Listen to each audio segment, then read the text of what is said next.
Class में UP TET प्राथमिक स्तर का पेपर सॉल्व करेंगे। इसमें संस्कृत के प्रश्नों को देखेंगे। 2015 में संस्कृत के जो भी प्रश्न पूछे गए थे उन सभी प्रश्नों को यहाँ पर सॉल्व करेंगे।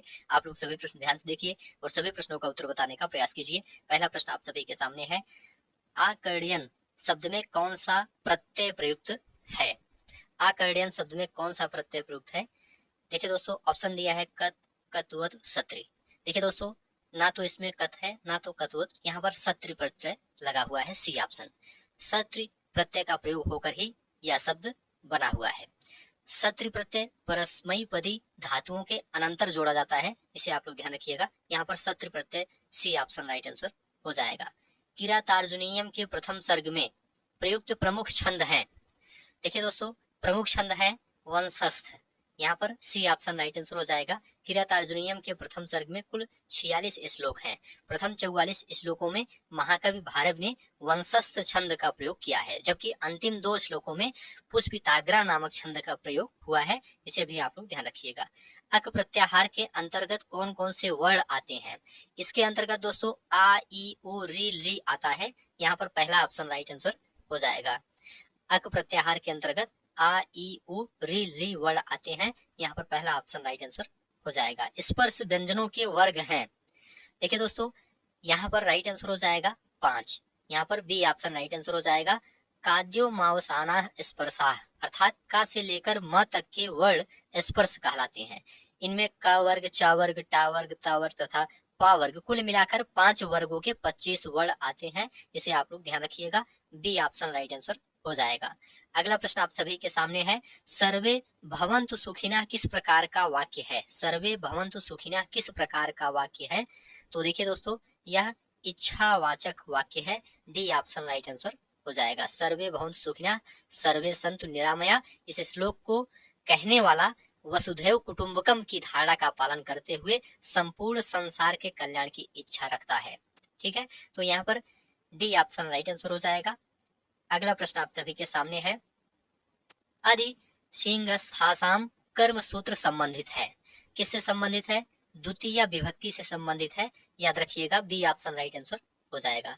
अधि सिंहस्थासाम कर्म, अर्थात यदि सिंह सोना, आस्था मतलब ठहरना तथा आस मतलब बैठना धातुओं के पूर्व यदि अधि उपसर्ग लगा हो तो क्रियाओं का आधार कर्म कहलाता है, ना कि अधिकरण।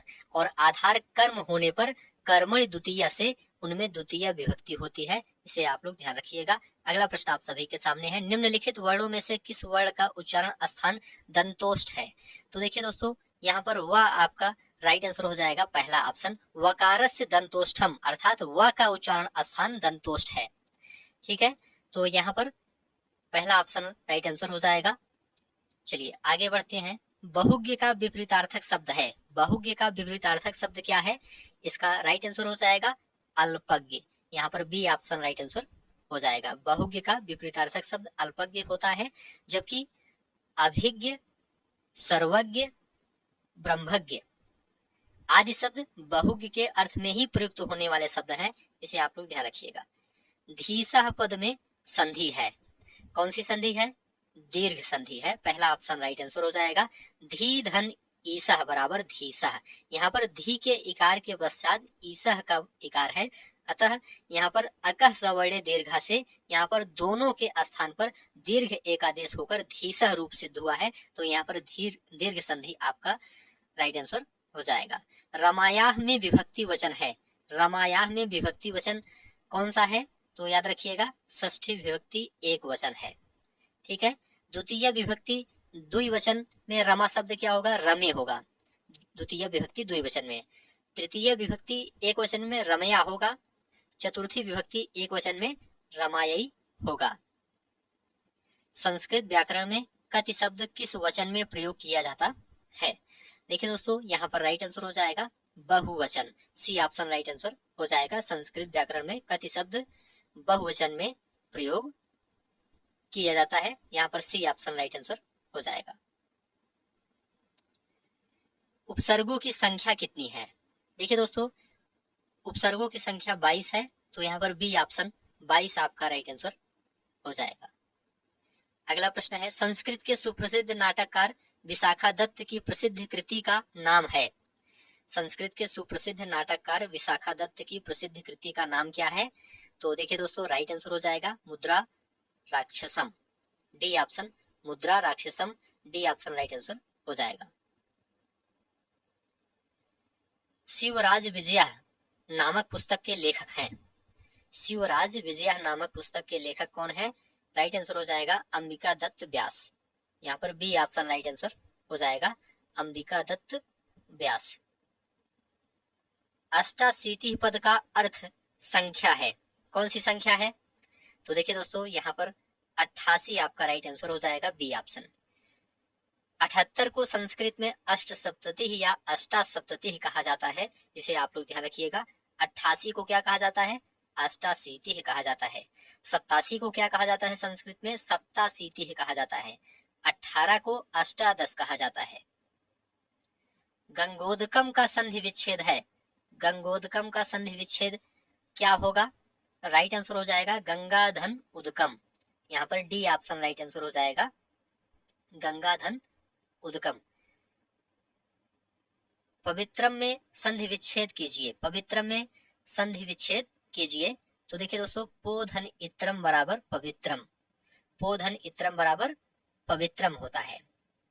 तो यहाँ पर पहला ऑप्शन राइट आंसर हो जाएगा। निम्नांकित में अरविंदम शब्द का पर्याय है, अरविंदम शब्द का पर्याय क्या है? तो देखिए दोस्तों, यहाँ पर कमलम आपका राइट आंसर हो जाएगा, डी ऑप्शन। अरविंदम शब्द का अर्थ कमलम है। और नीरम का प्रयोग जल के लिए होता है। गगनम का अर्थ आकाश है। वायु का पर्याय पवन है। संस्कृत शब्द में निम्नांकित में से कौन सा उपसर्ग है? संस्कृत शब्द में निम्नांकित में से कौन सा उपसर्ग है? तो देखिए दोस्तों, यहाँ पर सम, बी ऑप्शन राइट आंसर हो जाएगा। संस्कृत उपसर्ग यहाँ पर सम है। संस्कृतम शब्द में कौन सा उपसर्ग है? सम। आदि में जुड़ने वाले तथा अर्थ परिवर्तन करने वाले शब्दांश को कहते हैं, क्या कहते हैं? उपसर्गः कहते हैं। ध्यान रखिएगा, डी ऑप्शन राइट आंसर हो जाएगा। आदि में जुड़ने वाले तथा अर्थ परिवर्तन करने वाले शब्दांश को उपसर्गः कहते हैं। निम्न में से शुद्ध वाक्य चुनिए, यहाँ पर शुद्ध वाक्य चुनना है। पहला है सह पुस्तकम पठसी। यहाँ पर दोस्तों, सहकर्ता के साथ प्रथम पुरुष एक वचन की क्रिया पठति का प्रयोग होना चाहिए, इसलिए यह अशुद्ध है। पठसी के स्थान पर पठति का प्रयोग करना चाहिए। सा विद्यालयम गच्छतः, यहाँ पर भी सा के साथ प्रथम पुरुष एक वचन की क्रिया गच्छति का प्रयोग होना चाहिए। गच्छतः यह गलत हो जाएगा। तौ विद्यालयम गच्छतः, इस वाक्य में तौ के साथ प्रथम पुरुष द्विवचन गच्छतः का शुद्ध प्रयोग है, बिल्कुल सही है। तो गच्छतः, तौ विद्यालयम गच्छतः बिल्कुल शुद्ध वाक्य है, सी ऑप्शन राइट आंसर हो जाएगा। ते पुस्तकम पठत, यहाँ पर ते के साथ प्रथम पुरुष बहुवचन की क्रिया पठन्तु का प्रयोग होना चाहिए। पठत यह गलत हो जाएगा, तो यहाँ पर सी ऑप्शन राइट आंसर हो जाएगा। कृष्ण के दोनों ओर ग्वाले हैं कि संस्कृत है? संस्कृत क्या है? कृष्ण के दोनों ओर ग्वाले हैं। कृष्णम उभयतः गोपाः सन्ति, बी ऑप्शन राइट आंसर हो जाएगा। कृष्ण के दोनों ओर ग्वाले हैं वाक्य में अभितः अव्यय का प्रयोग हुआ है, और अभितः परितः समयानिक्सा हा प्रतियोगे अपि, वार्तिक से अभितः के योग होने पर द्वितीया होकर कृष्णम उभयतः गोपाः सन्ति ही वाक्य सही संस्कृत अनुवाद है। यहाँ पर बी ऑप्शन राइट आंसर हो जाएगा। ग व्यंजन है, ग व्यंजन है। स्पर्श व्यंजन, सी ऑप्शन राइट आंसर हो जाएगा। काद्यो मावसाना स्पर्शा, अर्थात का से लेकर मा तक के वर्ण स्पर्श कहे जाते हैं। तो यहाँ पर ग व्यंजन स्पर्श व्यंजन के अंतर्गत आएगा, सी ऑप्शन राइट आंसर हो जाएगा। पुराणों की संख्या कितनी है? पुराणों की संख्या कितनी है?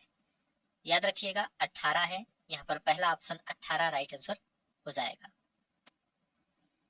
छात्र पढ़े हुए श्लोकों को कंठस्थ करेगा, यह व्यवहारगत परिवर्तन किस उद्देश्य का है? तो देखिए दोस्तों, यह अभिरुचि का है, डी ऑप्शन राइट आंसर हो जाएगा, अभिरुचि। छात्रों को उच्चारण अभ्यास कराने हेतु सहायक सामग्री है। छात्रों को उच्चारण अभ्यास कराने हेतु सहायक सामग्री टेप रिकॉर्डर है, डी ऑप्शन टेप रिकॉर्डर आपका राइट आंसर हो जाएगा। निम्नलिखित में से बाणभट्ट की कृति नहीं है। देखिए दोस्तों, कादम्बरी, हर्षचरितम, चंडी शतकम, ये तीनों बाणभट्ट की कृति है। 10 कुमार चरितम यह बाणभट्ट की कृति नहीं है। 10 कुमार चरितम महाकवि दंडी की रचना है, इसे आप लोग याद रखिएगा।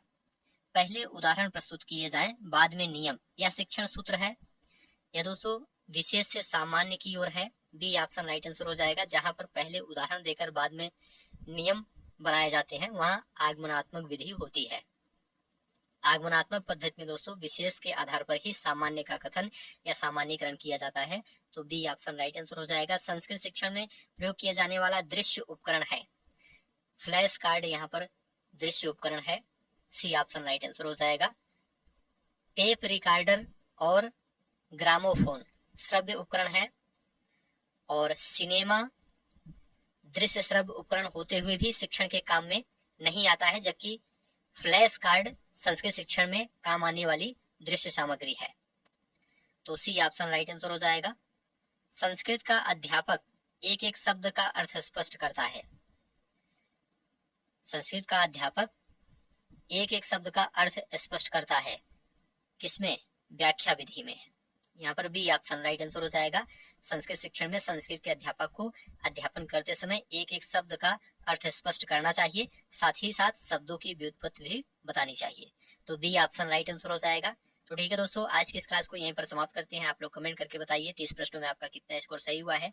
उम्मीद है यह क्लास आपको अच्छा लगा है तो चैनल को सब्सक्राइब कीजिए, दोस्तों शेयर कीजिए और कमेंट में लिखकर जरूर बताइए। धन्यवाद।